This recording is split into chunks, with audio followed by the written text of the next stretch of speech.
Neața lume, am revenit cu un anunț în care vă voi zice că eu sunt la țară plecat de cam câteva săptămâni, una, două, adică, și nu voi mai posta episoade, de asta n-am mai postat. Că-s plecat la țară, nu o să mai postez nici săptămâna asta, pentru că tot aici voi fi și n-am decât net și un calculator pe care n-am ce filma, pentru că e cam râșniță, cam slab.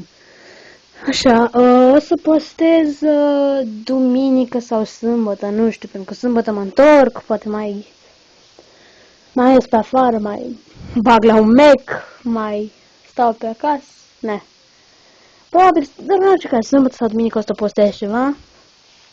LOL sau Minecraft, sau alte jocuri, pentru că săptămâna asta a vorbit mama cu unul și mi se face calculator. Adică îmi pune niște piese, o să am un procesor quad, RAM mai mult și o să filmez mai bine.